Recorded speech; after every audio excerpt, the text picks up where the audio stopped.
In today's episode, we're learning all about sustainable business transformation, disruptive innovation, and something our guests call future back thinking.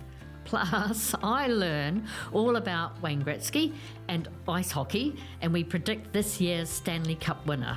This week, we're chatting to two professors from IMD Business School in Lausanne, Switzerland. Professor Julia Binder and Professor Knut Hannes, co-editors of the new book, Leading the Sustainable Business Transformation. Hello and welcome to Transforming Tomorrow, the podcast from the Pentland Centre for Sustainability in Business here at Lancaster University Management School. I'm Paul Turner. And I'm Professor Jan Babington. Jan, I think we need to talk to each other about how we can transform our podcast and transform our business. I think that's very fair. What do you have in mind, Paul? Well, I think that you're doing everything wrong, I'm doing everything right, but we need someone to, come in between us and tell us where we're both going wrong and right. Okay. Are you worried that the podcast is going to change massively? No, I trust you. I'll follow you anywhere, Paul. Well, all right. If you don't want to talk about necessarily, what you're doing wrong and what you're doing right, how about if we talk about what businesses generally are doing and how businesses could do more to be sustainable? Does that sound like a good idea? That does, and we can sort of leave behind, what a business is doing wrong, because that's pretty boring. But it'd be nice to hear about what businesses are doing right. And what they could do right in the future and how they could change and what practices might be adopted. Does that sound like a good idea? That sounds like a very good idea. We can look to a bright, happy future. Let's do that. Shall we talk to each other about this, or shall we talk to some people? I think a guest is a much more productive way forward. Okay, if you want to talk to some guests, let's bring in some guests, because today we are joined by two guests from IMD Business School, which is based in Lausanne, Switzerland, a lovely part of the world. Have you ever been? Oh, no, I haven't. I'd heartily recommend it. And it's very much a university town, a bit like Lancaster as well. It's a lovely place. And right by right by the river, right by the Lake Geneva. I don't think it'd been called River Geneva. It's not quite got the same ring to it. But it's a lovely place. So we are joined today by the co-editors of a book, Leading the Sustainable Business Transformation. And that is Professor Julia Binder, who is a Professor of Sustainable Innovation, and Professor Knut Hannes, who is a Professor of Strategy. And I'm told that Knut's TED Talk on the reasons company failed has been listened to more than 2.3 million times. Well, he's going to bring a certain cachet to our podcast then, and a great reach. He is. Welcome very much, Knut and Julia. Thank you so much. It's fun to be here. First of all, can we just start off by you getting to tell us a little bit about yourselves and your backgrounds, both academic and non-academic. Julia, we'll start with you. My name is Julia. I'm originally German. I did my PhD at the Technical University of Munich, focusing on sustainable entrepreneurship. After that, went over to EPFL Lausanne, which is now just around the corner of IMD. Focus a lot on doing my postdoc, but also to run an initiative called Tech for Impact and to really see how technology can play a role in accelerating our sustainability agenda. Then also focused on how can we bring more corporates to the sustainability agenda and have more collaborative innovation on this topic. And since 4 years now, I'm at IMD. On the one hand, Professor for Sustainable Innovation, and on the other hand, leading our Center for Sustainable and Inclusive Business, where we try to really promote interdisciplinary research on the topic, which is very much needed, and I think very much accumulation of what you see in the book that you've just introduced. That's all very interesting. It sounds like Julia's got a very similar job to you, Jan. It does. And I really liked your emphasis on inclusive business. And that was I take it, a self-conscious decision to use that word and that framing. Indeed, because I think, Jen, we tend to see sustainability as encompassing economic, social, and environmental aspects. But many actually, and most that we work with, when I say sustainability, they think environment, and more specifically, they think climate or emissions. So this was a very conscious choice to say environment is incredibly important, but if we're not focusing on social aspects, if we're not focusing on inclusivity, then all our environmental ambitions will fail. Yeah, I think it's smart, a really smart way of framing the sustainability question. And I would bet all the Swiss francs in my wallet you've had that same conversation a few times as well, explaining Yes, to people indeed. that sustainability is not just about the climate and the environment. Yeah. And Knut, let's introduce ourselves to you, please. So first of all, I'm very happy to be here as well. I'm Norwegian. I've been at IMD for 8 years. Before that, I spent most of my working life as a management consultant, and I've been working on sustainability forever, in a way, through my whole career. But the thing is, sustainability has changed so much. In the beginning, it was a little bit some small topic with little interest. Now it's a big topic with huge interest, and people are saying, Oh, there's a backlash. Well, I'd much prefer backlash from no interest, right? So something fundamental has happened, over time, which I really think is important, and I've been lucky enough to be part of it. There's a mega big job to be done. A very big part of that job is some business. So it's important for us to be part of the dialogue around how business is part of the solution, how business can transform and do more on sustainability, and how business can work with civil society, with all of us to improve.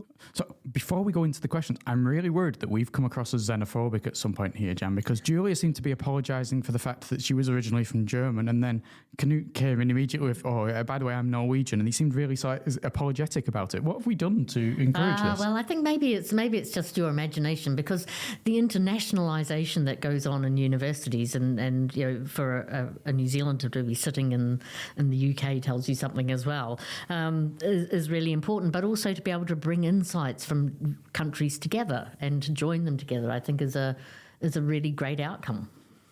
Yeah, and I think that this speaks to the importance of sort of business schools in bringing together people for this work, as you say. But I also wonder how you feel, both of you, the importance of business schools, education providers in addressing issues around business sustainability issues. How about you, Knut? Well, I think business schools have a big job to do, like business. And in a way, we work with the next generation of leaders. So what we teach them and what they learn when they're with us is really important. I think in that way we can have a big impact. In a certain kind of way, I think we are in the process of changing as well. We used to be so much about pure profits. Now we're much more about impact and profits, and they go together. I think we used to be so much about just leading the company as such. And now I think we're much more about leading the company as part of society. So I think we're changing, and I think we have to. But I hope as we change, we get an even bigger role as well. Julia, do you share those thoughts as well? Do you agree with what Knut's saying? Yeah, absolutely. I mean, maybe the only thing to add is Knut mentioned the future leaders. I think what we at IMD have particularly are also the current leaders, right? And this is where I feel one of the most exciting parts of my job is that if I do a good job, I impact those that are in current decision-making positions and those that really can change something. So for me, it's a very meaningful job that actually comes with a big responsibility. And I think this is something that we should all be aware of being at business schools, is that we have this massive lever to impact those that can really drive change. And I think this is, it's very meaningful, and it's a big responsibility as well. And when you talk about impacting those people, you're talking, I guess, not just about students who you teach, but also the businesses who you work with. Absolutely. I think this is what was on top of my mind. I think, of course, we have the MBAs as well, but we have a lot of custom programs, we have a lot of open programs, and this is where we're engaging with so many business leaders on a day-to-day basis that I think this is where we can really drive change. And I think that engagement with business leaders really comes through from your new book, Leading the Sustainable Business Transformation, which is where we're going to spend most of our time chatting, because the stories that you bring to life sustainability in business through the stories of people that you've worked with, as well as examples that might be well known to some of our listeners, but also new examples as well, as a great way forward. And if I were to characterise a book, and I know that Paul and I got lucky, we got to read it. Well, you know what's in it because you wrote it, if you like. But we got some of the first copies of it, which we feel very sort of honoured by. I really liked the dual focus that you brought to it around strategic thinking and leadership. And it really is structured around those two. So if we start with maybe drawing out what's in a strategic thinking box and what's in a leadership box, that'll get us set up to have some more in-depth conversation. So strategy first. Okay. Can I start by taking one step back, and then we'll go into the strategy, leadership, etc.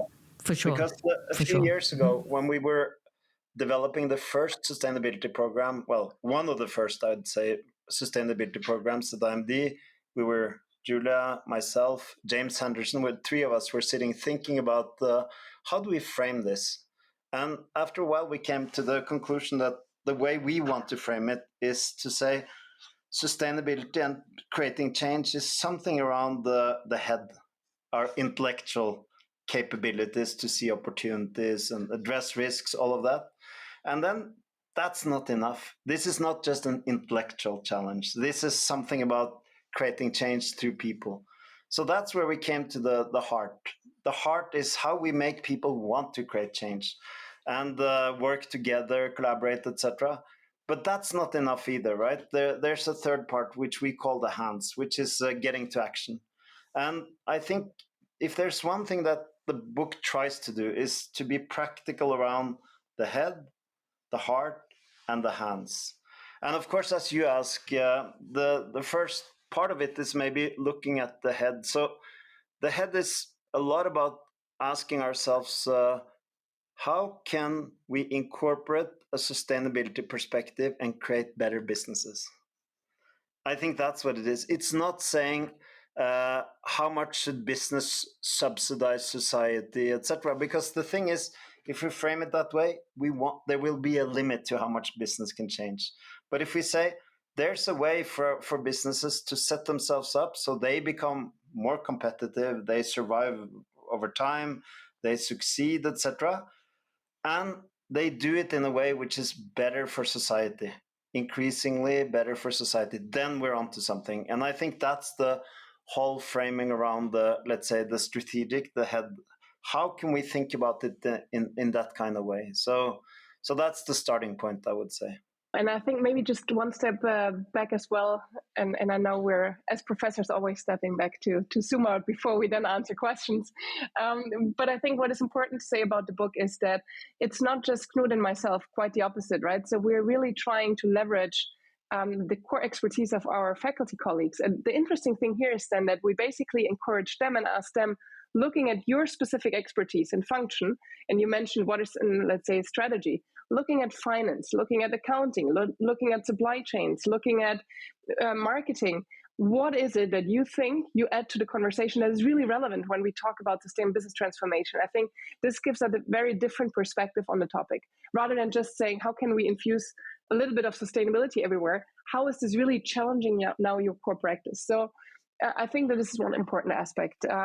When we talk then about the leadership part, I think one important aspect to mention is that when we look at the sustainability conversation to date, we talk a lot about the head, as Knut mentioned, right? A lot about the strategies. And we talk surprisingly little about leadership and the importance of leaders that need to execute on this agenda.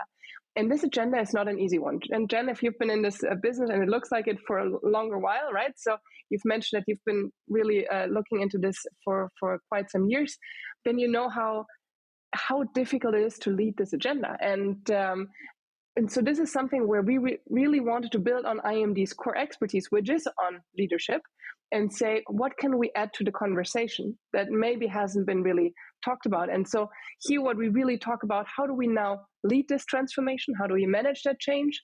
But also, and I think this is super important, how do we move from this very old mindset of, let's say, power over, I execute power, to how do I more or less orchestrate this change?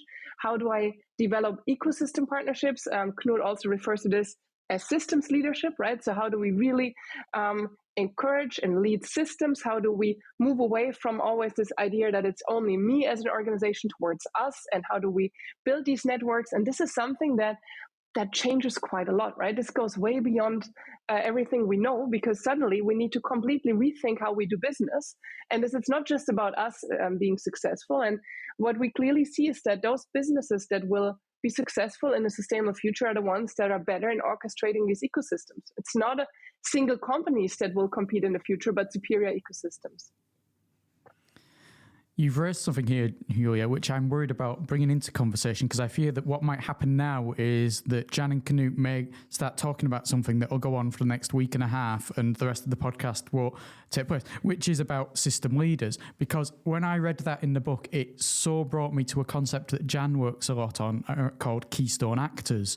And that looks more at businesses and how businesses can lead collective action within a certain sector, etc. And I read the systems leaders as being similar to that. So individuals sometimes, but also businesses and leading the actions in that area. It really did seem that the phraseology there might be different, but the concept is really, really similar, Jan. And so it'd be great to hear what you think system leaders are and how they do that job, and also whether or not they can do it on their own or whether or not CEOs can work together to lead systems collectively. Because I think it's a really important concept within the book. Yeah. Well, I think we need to follow up on this afterwards as well, because we can't spend the week. I'd enjoy that. This is something which I think we have been looking a lot at. And I mentioned it briefly when I talked about the role of business schools. So if we think about traditional corporate leadership, it is using resources and authority to make decisions, allocate resources, plan for the future, etc.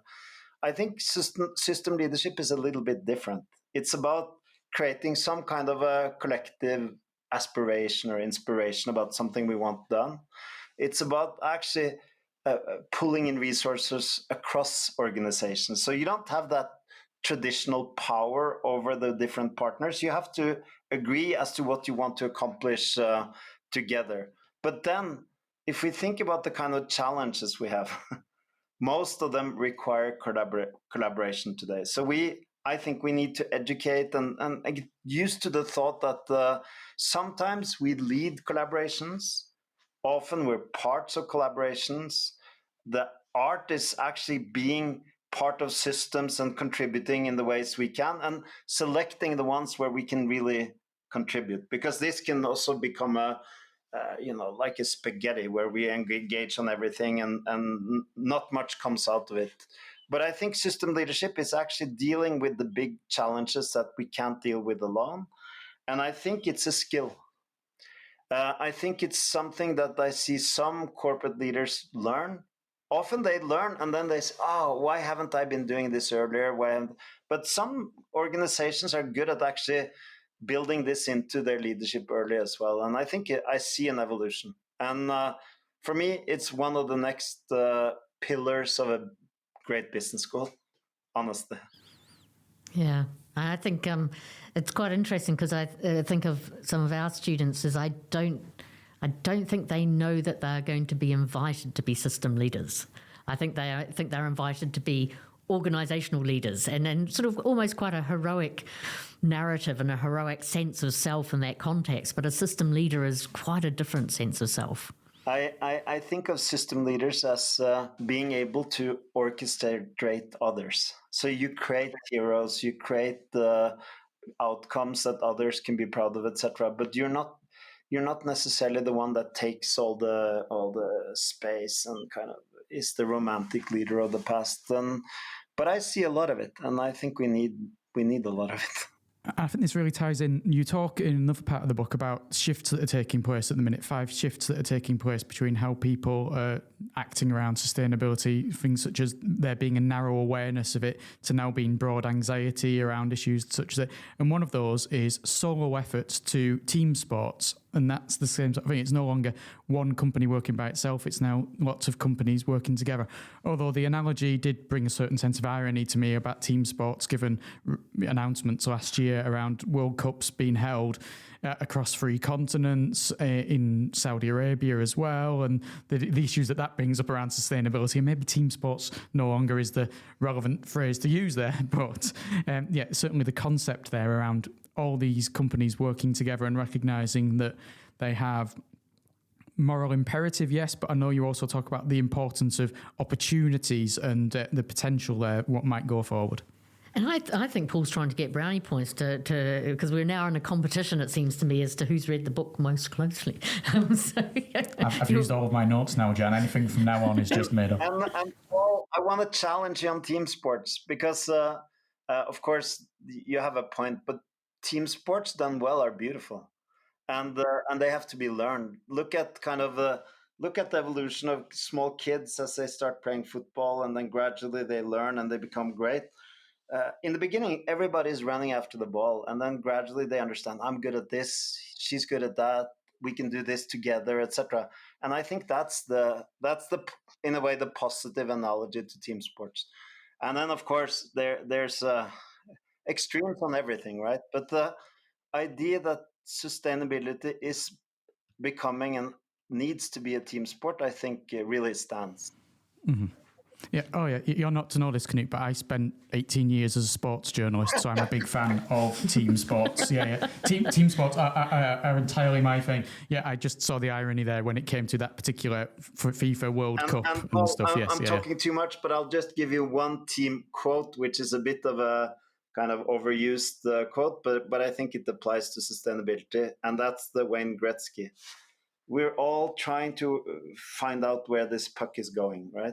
We're trying to figure out where are things going, and one thing which is certain about sustainability, this is not going to go away, unfortunately. This is not a fad. This is not something which will be off the agenda. This is something we're just in the beginning of. Jan, now we've had Pliny the Elder. How familiar are you with the works of Wayne Gretzky? I know he's an ice hockey player. Do you know any more? Quite possibly Canadian. Quite possibly Canadian. Yeah, you're all, with a name Wayne Gretzky and the fact he plays ice hockey, you had a 50-50 chance almost. But yes. Yeah. I feel very proud because sport is not my specialist topic. Very, very good player. Probably the best there ever was. Either him or Mario Lemieux. And this is not a conversation I expected to have on this podcast.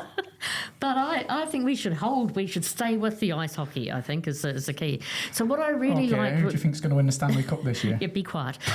So what I liked about this analogy is this, like, where is the puck? And I think that's a really important thing to lead us into the next part of the book. I really loved the future back thinking element that was in the book, and here I don't know whether Julia or Knut were the person who write this, so it'd be interesting to hear more about that, because our listeners, I think, will be finding a very interesting approach for trying to know where we're going, where the puck is. Look, Knut is really the mastermind behind the future back in the book, but I have applied the method quite extensively in the teaching because I'm a big supporter of it, and because I think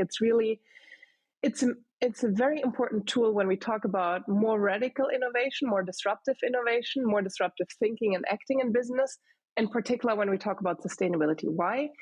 A lot of our thinking about the future is very much on us relying on the past and present to predict what we think will be next.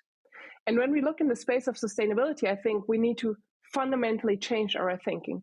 Because if we're building on what has been in the past and present, basically what led us here, then we know it's not what will get us there. So Future Back for me is a way to really start thinking about what is the vision that I think I would love to achieve. This is where I think this is the best vision of a future that I want to have. And then I change my thinking by not saying how feasible is it to get there, but how did we get there? If this is the best vision of a future we can imagine, how did we get there? And it will wire our brains differently. This is what we know. It's difficult, actually. When we apply it with business leaders, we need to constantly remind them that this is not about how feasible it is, because this is how our brains are very much wired, particularly in the corporate world, but it's more about how did we get there, right? What would be the ways that would actually make this vision come true? And for me, it's a way to be much more ambitious, much more disruptive, which I think all of which we need when we talk about a more sustainable business future. And so I really like this as a tool to say, how are we much more actionable and proactive actors of this new world, rather than just saying, okay, this is the future and it will develop anyway, and how will we now navigate this, right? It's more about how do we shape a different future. Super. And I think the whole concept of Future Back, in a sense, it just fits nicely to what we're trying to do, not only in the book, but on sustainability, because there is a lot of scare and there are lots of worries, and we have good reasons to be both scared and worried about the climate and lots of other sustainability challenges as well. But I think we feel that companies will move on inspiration. They will move on opportunities, things that they can do better, winning, etc. So Future Back is one way where we try to inspire a little bit of a can-do attitude to the future. And I think it works because we need to recognize the big challenges we're faced with, but then we need to see the opportunities of actually dealing with them. And that's, I think, that resonates with business leaders. I think it's necessary. We will not do sufficient by just talking about how scary all of this is. That being said, and back to Julia, back to what you said about the Future Back, when we do big exercises, there are fun but engaging exercises on FutureBack. We can ask the question, and we do that, right? Do you think that we will be able to turn around on climate by 2040? Most people will say no. But if we say we did turn around on climate we are in 2040, we turn around on climate. How did that happen? Well, then we see it can happen. It can happen. There are things we can do. There are things that will occur that will drive us to make it happen, etc. What's incredibly interesting about it is that it combines a little bit the proactive, the things we do because they make sense, and unfortunately the reactive, the crisis that's needed for us to move on, etc. But it's both. It's really both. And I guess last thing is learning from all these sustainability FutureBack exercises is the things we do today are no regrets. We will not regret them. They are good things, and they build learning, they build experience, they build networks, they build preparedness, etc. So we shouldn't be too cynical, I think, about the things we're trying to do, because we are learning and we are actually developing better practices, etc. It's just that the challenge is awesome, And what I really liked about that is that it has a nice resonance with a good friend of the Pentland Centre, Nick Barter, who's at Griffith University, because he talks about future normal. Because if you like, again, it takes some of the risk out of thinking of doing something different, because it might be odd now, but it's going to be normal in the future. And I think that's a really smart way of helping people make that trip along. And I also note in the book you talk about 3 horizons, which I think has that same sort of feel to it about, what will future normal look like? What will we regret about what we're doing now? So we ought to give it up as soon as possible. And then that whole sort of pathway about how you get on that pathway between that future horizon and our current horizon. Yeah, like the switch. You've got what you're doing now, the switch that's the intermediate step, and then where you'll be. I know that there's examples included, such as things like hybrid cars and the way that industry is changing, and eventually, hopefully, fingers crossed, though given legislation and government changes, who knows, be on electric cars, and that's the future. Yeah, there's great to see that. And a thread that runs through all of this is the need for innovation and transformation.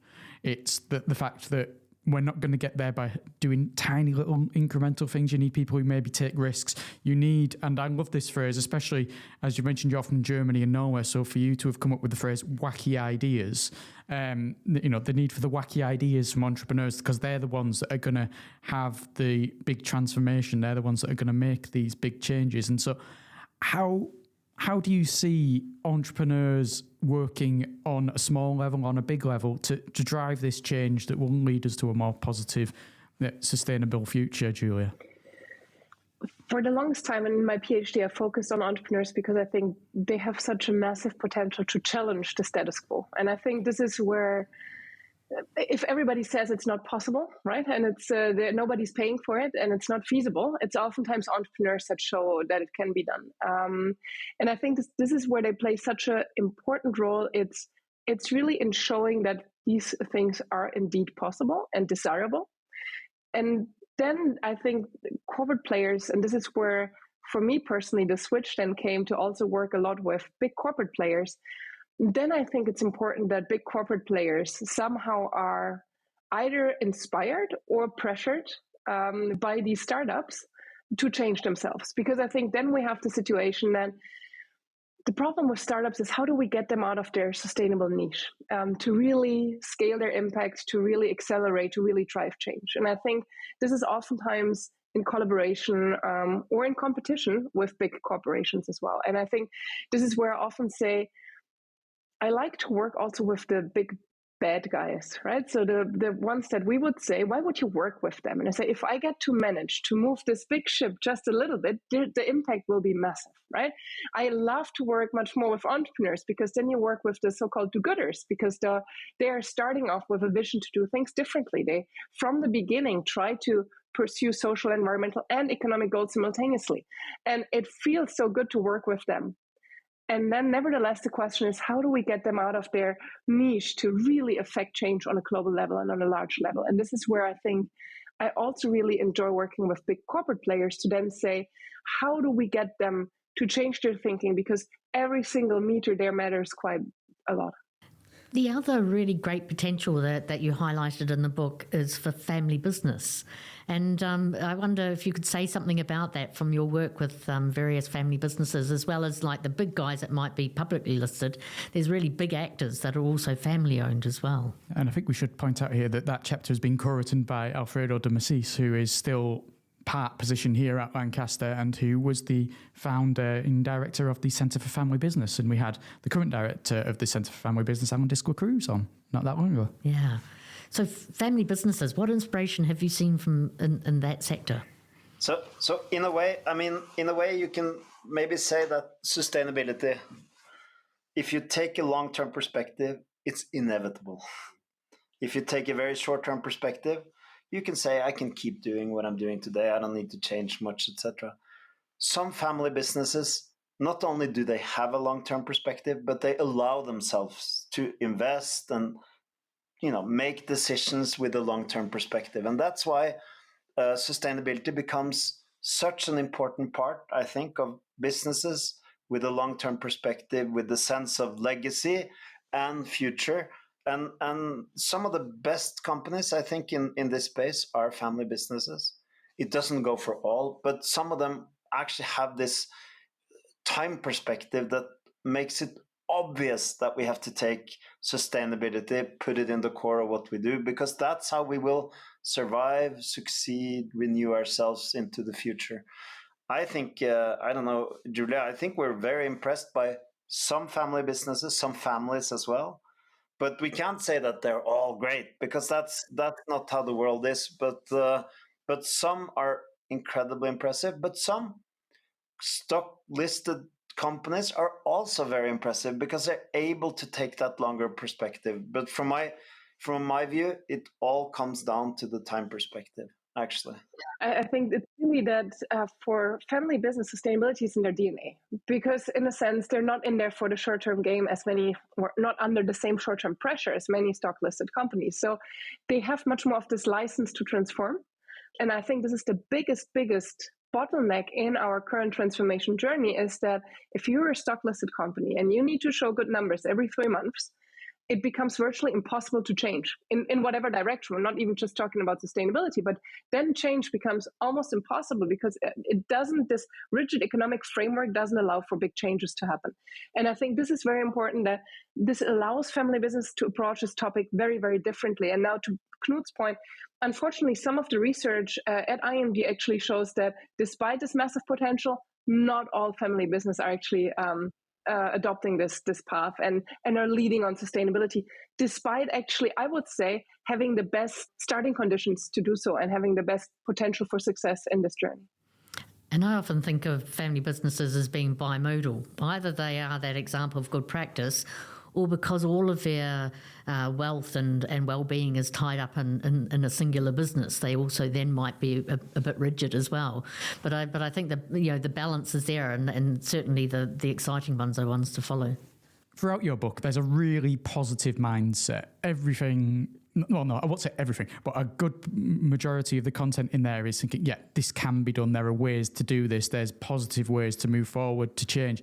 But also, you do highlight the fact that you can't just talk about sustainability. You can't have what you refer to as a sustainability veneer, just painting a bit of sustainability on little parts of the business. Have you seen examples of where businesses recognize this, where they realize, yeah, maybe we've just been doing too much talking about sustainability without taking the action? So first of all, the world is big here, right? There are different industries, etc. Some industries have had to change, partly because they've had huge, disasters, and they've been forced to change. And there, once business starts changing, it changes very fast. Look at chemical industries, etc., because they need to. Society pressures us to change, and then when we do, it goes really fast. I mean, imagine the easiest example, I think, is kind of the I remember the hole in the ozone layer, CFCs, and we had the sprays, and we thought, how are we going to fix this? It took 3 years. We had technologies and products, and that's when business works, right? Maybe there's a resistance until we have to change, but when we have to change, they change very fast. And I think there are lots of good examples. I don't want to think of this as a kind of Europe thing, because I see major, very fast, decisive change in China on renewables, and I think it's incredibly impressive. I see industries, even in the Middle East, that are fast transforming as it relates to, for example, energy transition. So I think we can see it everywhere. It doesn't mean it's everywhere. I'm not saying that at all. But I think you asked if we see examples. I definitely say yes. And some industries are just moving ahead much faster than the others. They need a twist of the crazy entrepreneurs, Paul. And if there's one thing that worries me about Europe is we have so many of the big companies that optimize and transform gradually, but maybe we're lacking a little bit of this disruptor, the ones who really change the game, because that's the only thing they're trying to do, On that then, let's wind things up. Just the final question to both of you. I'll start with you, Julia. What have you seen that really gives you inspiration and optimism moving forward in this field? Look, I want to be honest. I mean, there are days where I don't have that much optimism because we're simply not moving fast enough. And if you look at current political movements around the globe, then being optimistic can be quite a task every day. But there is certainly reasons for hope. It may not come so much from the big political players at the moment, but there are, on every level of society, there are players that give me hope. These are community leaders. These are regional political leaders that really drive the agenda against all the odds. These are entrepreneurs that we've talked about, right? There are technological solutions that could be real game changers. So I think on each level of society, there's something that gives me hope. When you ask me about on a bigger level where I think, where are we going? I feel what gives me hope is that despite conscious efforts to undermine the sustainability agenda at the moment, right? So where we really see some that are trying to blocking it, whether this is in the US or in Europe, different places. Paul Polman said something interesting. He said, the green train has left the station. And I think this is pretty true. And I think this is where companies now have invested so much into this. They see the business case. They see a strategic advantage. They see that it future-proofs their business. They see that they can address resource shortages. They see that it makes their business more resilient. So I think what makes me positive is that we finally have sustainability not as an add-on and as something that is a moral responsibility of a firm anymore, but it becomes and it matures to be a strategic topic. And I think this was what was lacking in the past. We were approaching sustainability as something that you would do if you have enough money, you would do as an extra add-on, you would do as a moral responsibility, but not because it's attached to your business success. And this is changing. And this is where we see many of these initiatives are finally maturing. Companies moving away from, let's do a little experiment here and there, to really significantly invest in business model opportunities that they feel will be a game changer. And I focused a lot in the recent past on circular business models as well. And if I look at, in our book, we've looked at 100 real world case examples, particularly also in big business, where this has become a driver for not just sustainability, but profitability and growth.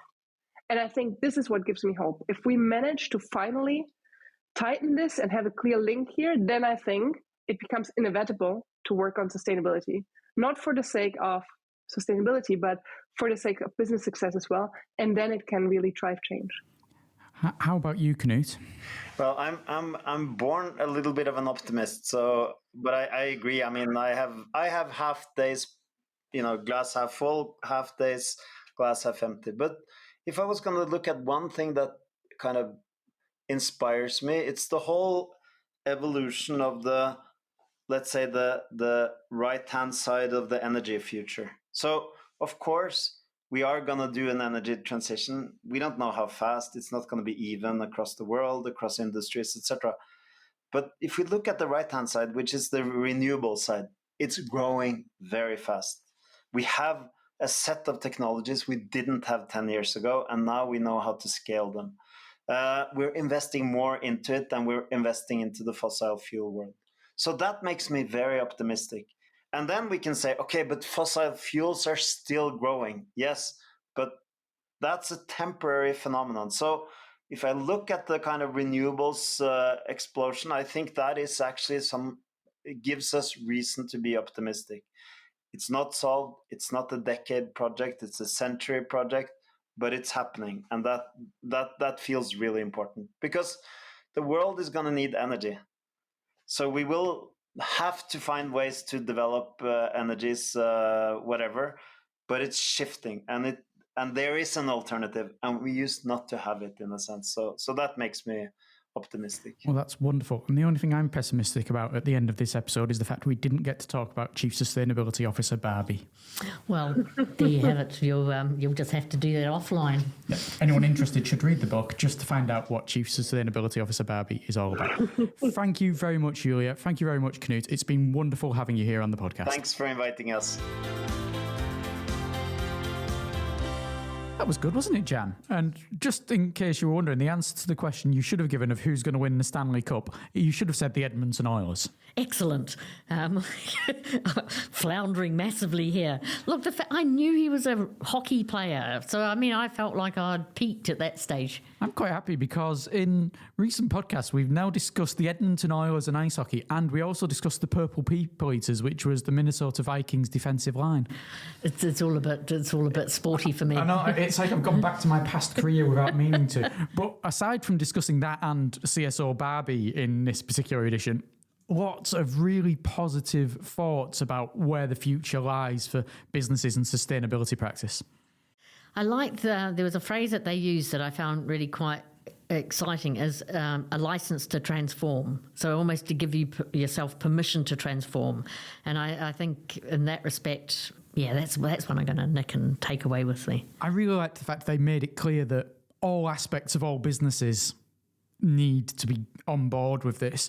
They have talked about a quote from the head of IKEA, Jesper Brodin, who said, the bigger risk today is not to jump on the train of transformation, but to be left on the platform. And it's like saying, yeah, all businesses need to get involved in this. You can't just go away and hope that someone else will do it for you. The other thing I liked was their focus on startups as being perhaps the people with the creativity and the entrepreneurial spirit to forge some new possibilities. And it makes me think of something that I've been thinking about for the podcast, and dear listeners, listen out, because I think we'll bring them in. Hang on. We're not going back to this idea of doing walking podcasts again, are we? No, I promise not. Right, thank you. Right, carry on. I think there's local heroes. There's local heroes in startup mode here in Lancaster, and we know some of them. And so I think we should try to see if some of those folk will come along on the podcast and talk about that innovation startup sort of energy and what they're trying to do. Yeah, definitely something for the future for us to have some of those businesses in Lancaster, North Lancashire, Lancashire more broadly, South Cumbria, that area, Morecambe Bay, because we've obviously talked a lot about us being part of Morecambe Bay and that whole ecosystem and business system and systems, because that was a key thing. And keystone thing, Jan. That's it. Yeah, I do worry now that you and Knut are just going to set up a call and a whole week will be taken up about you going back and forward about keystone actors and systems leaders and how that all fits together. It's so nice to see that two people can come up with concepts that are very nearly the same thing and complement each other so brilliantly, totally independently of each other. And I think system leaders is a really nice, it's more explanatory than keystone actors, if you like. It's sort of... Are you thinking, why didn't I think of that as the name? No, to say it's a brilliant description. The other little bit of synchronicity is the heads, hands and hearts, and heads, hearts and hands that they were coming up with as well. So that brings us back to the Morecambe Bay curriculum ethos that we spoke about then as well. So really some colleagues from another university, perhaps in a different sort of mode, but actually really cognate with what we're doing at the Pentland Centre as well. Yeah, so a reminder, just briefly, for those of you who may not have picked up it on the start, the name of the book that Julia and Knut have edited is Leading the Sustainable Business Transformation. So do check it out if you have the opportunity. It's an entertaining read as well. It's not dry. Yeah, I which agree. I don't like to say, but lots of academic books can be. But that one is very definitely not. How dare you? Well, if I can't insult academics, what's the point of having this podcast? Right. Insulting over and done with. Shall we look ahead to next week? Yes, who have we got? Well, we're going back to the sea. We're going to talk to John Verdin, who is Director of Ocean and Coastal Policy at Duke University. That's in North Carolina. Excellent. So that'll be a good talk about oceans. We've had a few conversations about things like the CBOS project and other things relating to the blue economy. This will be a good opportunity to take that some further. Excellent. And he's looking beyond CBOS to many more actors in the ocean economy and looking at how they all sit together, all these different sectors. So it'll be very interesting. I can guarantee you that. I wonder if he'll use the phrase system leaders. Let's wait and see. Let's see. Until then, thank you very much for listening. I'm Paul Turner. And I'm Professor Jane Babington.